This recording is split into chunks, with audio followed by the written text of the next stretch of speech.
Hey y'all, Simply It's Logical here, and welcome back to the channel. Either way, thank y'all for joining me for today's video, which is going to be a new zoo that we're starting for a couple of reasons, which I will get into that in just a little bit. First, I want to address the intro to this video. Obviously, it is very different from what the original was, and if you didn't notice, our logo has been updated as well. I was looking at it and I really like the old logo and intro and outro and everything, but I felt like it was a time for a update. So I went into Canva. I love that. I love Canva. It's amazing. And I created our new logo, intro, outro, YouTube banner, the whole 9 yards. So let me know what y'all think of it down below. I'm really happy with it. I think it looks much better, much easier to read and distinguish what it is basically. But now let's move on to the build. So for this build, it is a new park.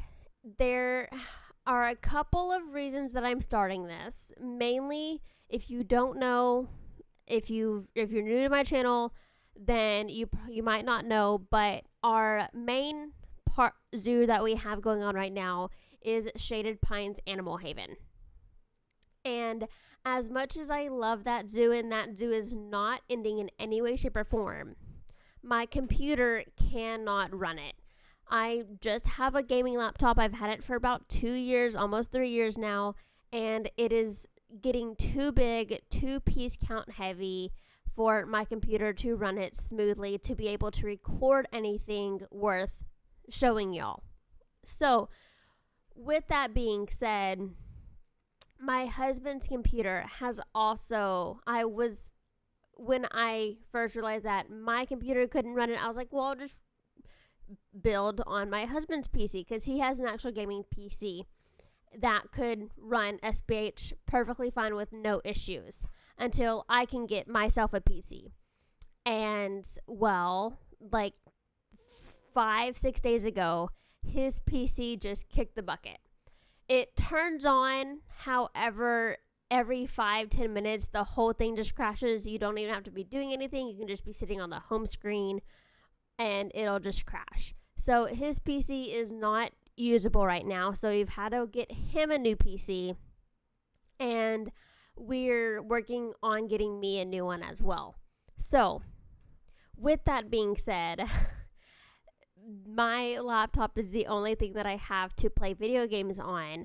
So our Paleo Pines playthrough will be on pause until further notice, and SBH is also on pause until further notice. So with that being said, I needed something to build or to play so that way we could have a video every week for y'all. So I decided to start a new project. And I know that we have our PK vs. PZ series, which I do have plans for that series, and I'm not in any way stopping that series. I really enjoy the aspect of it. However, it is quite time consuming to record and build basically the exact same thing in 2 different styles in 2 different games. So it takes a long time to get one of those videos made. So those videos are going to be very few and far between. But I do still have plans for that series. It is not ending. I just needed another main series that we could play until SPH can be played again, basically. So now onto the inspiration for this zoo. For the longest time, ever since starting Planet Zoo as a content creator or just playing it in general, I have always wanted to do a small, I won't say small, but just a regular city zoo. And if you remember, if you were here at the very, very beginning of the channel, you might remember what I believe it was called a Tolly Zoo or something like that, I believe. And it was basically a city style zoo, just a much grander version of it. And I only did like 3 or 4 episodes of it, and then I decided that I didn't like that zoo at all. I hated it. I wanted to get rid of it. I wanted it out of my sight. And after that is kind of when I was going through to go and see what videos that I didn't necessarily care for.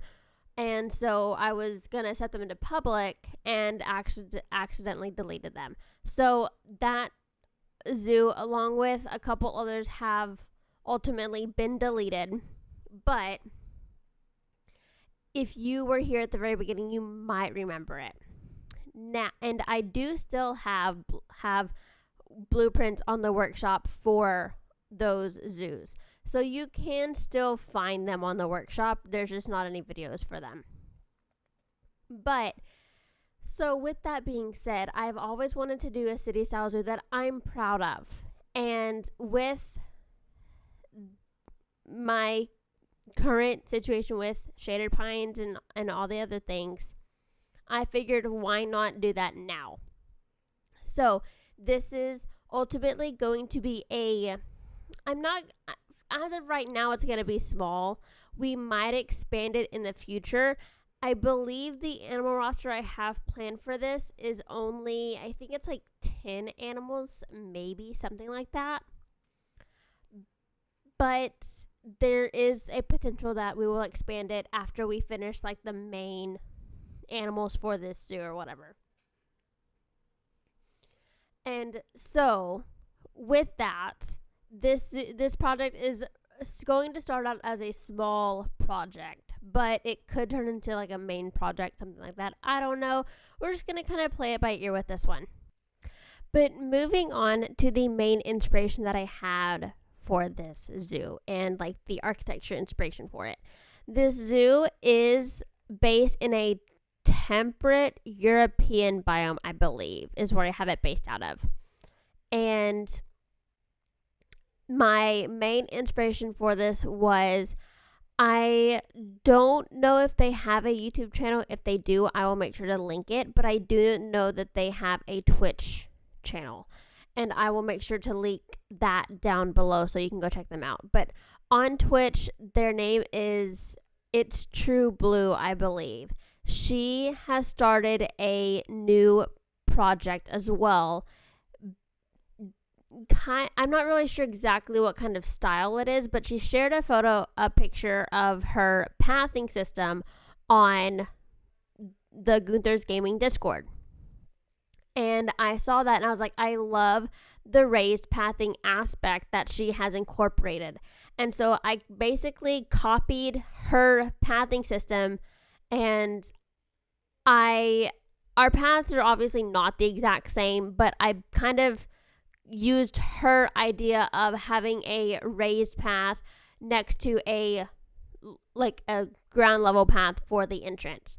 And so I really like that. And so I used that as inspiration. And then also Sparrow838 just posted a video of her building a seal rehabilitation center for Whispering Woods. So with that video, I was like, I love the concrete urban style that it has because it's very concrete, very metal heavy. And so I kind of took both of those inspirations and put them together for this zoo.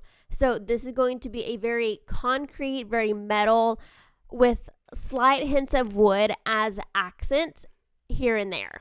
But the main pieces that you're going to see is going to be limestone, plaster, concrete, brick, that sort of stuff.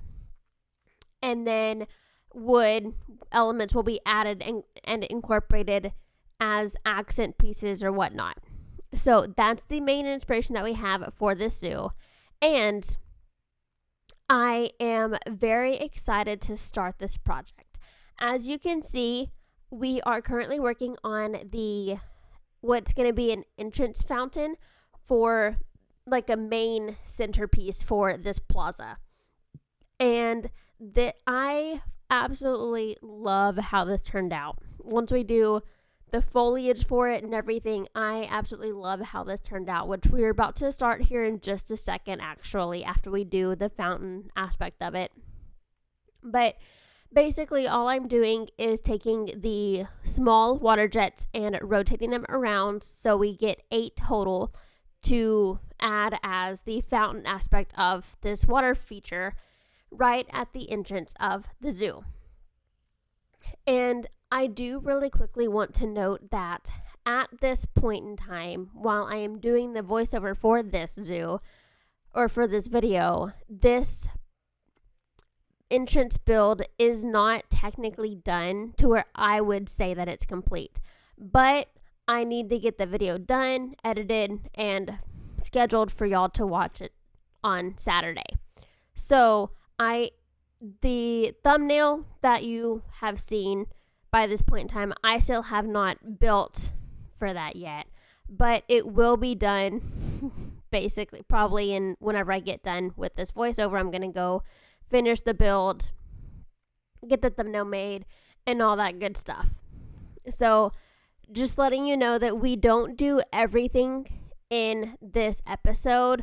Some of it might be in next episode. I'm not really sure. I kind of feel like this zoo could be one of those where instead of building the whole 360, the whole of it at one time, doing like 75% and whatever's left over, saving it for the next episode and starting on another habitat, just kind of building what we want when we want is kind of what I'm thinking, but I'm not really sure. Let me know what y'all think of that down below. But as you can see, we're just adding a lot of temperate taiga plants. I think the Lord of the Ladies, are they temperate or are they taiga? I don't know what they are.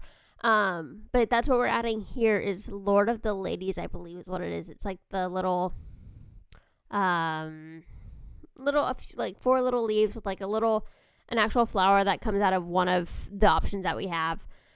But just kind of adding some foliage in because I didn't want, I felt like this was a lot of concrete all in one area. And so I decided to add some green. And because it was a lot of gray, because the main color that we're going to be building in, shocker, is going to be gray. Because a lot of it's going to be concrete and everything with hints of green from foliage, a little bit of like a lighter tan brown with wood tones, and a more cream or a white sort of color, or a light gray with limestone plaster pieces, that sort of stuff is kind of our color palette that we're going with this zoo. Here you can see we are working on what will be the ticket, or the not the ticket booths, but the entrance gate. So a lot of zoos have a gate that the staff can close or open when the zoo is open or closed to prevent people from just walking in the middle of the night. And this zoo is no different. I used, which one was it? Was it it's a zoo in Canada. I cannot think of the name right now. But there's a zoo in Canada that I didn't like copy and paste, but I used basically the style of what they had, put my own twist on it, and use that for the entrance gate. And so here you can see that we're just adding metal beams, and these are the European fence posts, which I don't know if we've always had these pieces or if I've just now found them, but these are like my new favorite piece in the game.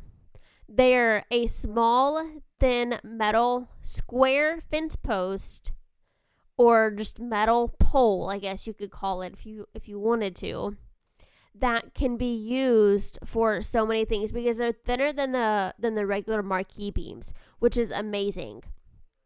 Because sometimes the marquee beams are just too thick and we don't have anything thinner than them. And these are exactly what we needed. So again, I don't know if we've always had these, but I'm just now finding them and I'm in love with these pieces. So now you can see that we are basically just adding mesh, and we're going to double it up or triple it up on itself, I guess, technically, because we're going to make it like the small squares. So we're going to copy it halfwards vertically and horizontally to make the little mini squares, so that way it looks a little bit more realistic. And then we're basically just going to do this one piece and basically copy and paste this over to the complete opposite side. But before we do that, we're going to work on the doors or the gates actually for this gate. The gates are really simple. Probably one of the more simple gates that I've done, I think. Well, I honestly don't know if I've done a gate except for... There was one gate that I did, but I don't think I ever... No, does TVEP have a gate? I don't know. I'm losing track of my zoos.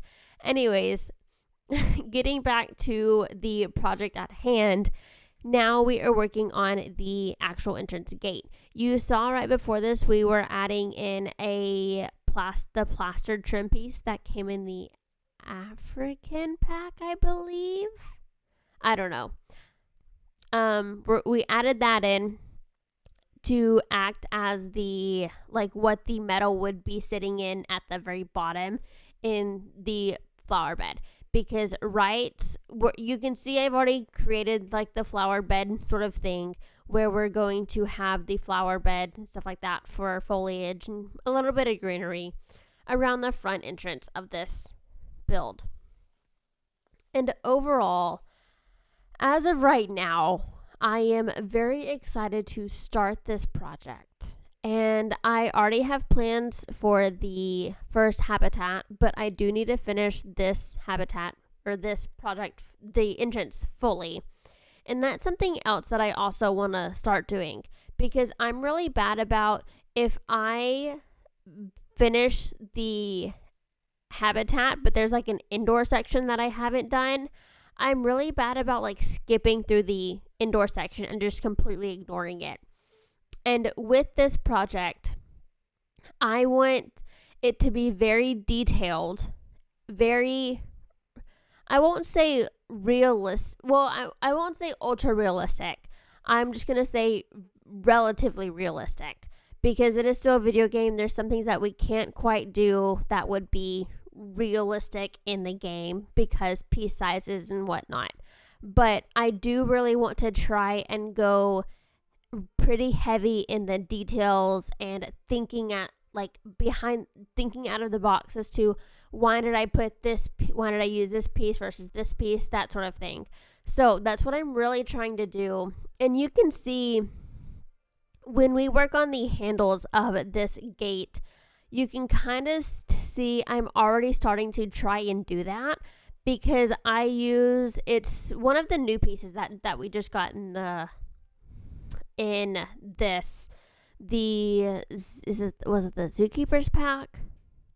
Was that the last pack we got, or was it the Americas pack? Anyway, it was one of the last two packs we got. I take a minute to find it, but I used the little L-shaped bracket piece for a handle. I just double it up. Because it's like an edge, like a corner shape or like a right triangle, I guess you could say. It's a right angle. I just flip it up on itself and then copy it towards the backwards off camera. But that's the door handle that we use, because I was gonna use the typical, like just the regular bracket piece with a little loop at the end of it, but that was too wide for the metal beams that we used. So I had to come up with another plan, and that's something that I've always said that I really struggle with, is looking at a piece and thinking, what could I use this for besides what it says it's for? And I feel like that's something that I really want to try and start doing with this project as well, is getting outside of my comfort zone of using pieces for what they're meant for. And if there's like a piece that I need to build that, make that piece, or find something that I can use for that piece, instead of just saying, oh, it's okay, I'll go without it, no one's going to see it. So just go that extra 10 feet to make the piece and get it done versus just leaving it out. But overall, this video is very long. Honestly, I'm running out of things to talk about, and I'm getting tired of talking because I've been talking for 20 minutes straight at this point. But I will say we have about 4-ish minutes left. Well, for me, it's only 4 minutes because I haven't done the cinematics yet. But for y'all, it's probably 7 minutes or something like that, maybe. Anyways, really quickly, this is also from that same zoo entrance that I was looking at, the inspiration for the gate. They had these, it was, I don't know, I don't want to say plexiglass because it's not plexiglass, but it's like those, you know, like corrugated metal, how it's kind of wavy. It was the wavy glass or plastic pieces that were covered or surrounded in wood and metal to create the overhead or a cover for these ticket booths, or the entrance, I guess you could say. And so instead of using, because we didn't really have a piece like that, so instead of using metal, we use just regular glass. And I do know that it's going to get hot, but we're pretending that it's not glass. It's like that plexiglass or whatever it's called that piece was that I saw. So that's what we're going to pretend this is. And also, I do know that while we're working on this, we get it situated, we get it done, and then I tilt it up and I'm like, okay, how would this actually work to be tied to the, and I spent probably 5 minutes like staring at that, trying to figure out how would I tie this to make it look like it's not just going to sit there. So I used the new Zookeeper pack. I believe the Zookeeper pack is where we got the LED lights and stuff like that. And I used the new LED poles. Turn it to where the lights don't turn on. And I just color them. Originally, I colored them brown, thinking it was gray, but I do color them like a dark grayish kind of color to make it look like metal. And that's what we use for these pieces to basically hold as if the shade structure is connected to the wood gate in any way. But with that being said, we're almost done. That's really all we have left to do. And then the build that y'all are gonna see is complete. However, I still haven't completed it yet. So please make sure to leave a like, subscribe, all that good YouTube stuff. I'm excited to start this new project. I hope y'all are as well. And let me know what y'all think of the new logo and outro if y'all say to watch it. Anyways, that is all I have for y'all this week. I will talk to you on the next episode. Bye, guys.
Abulas.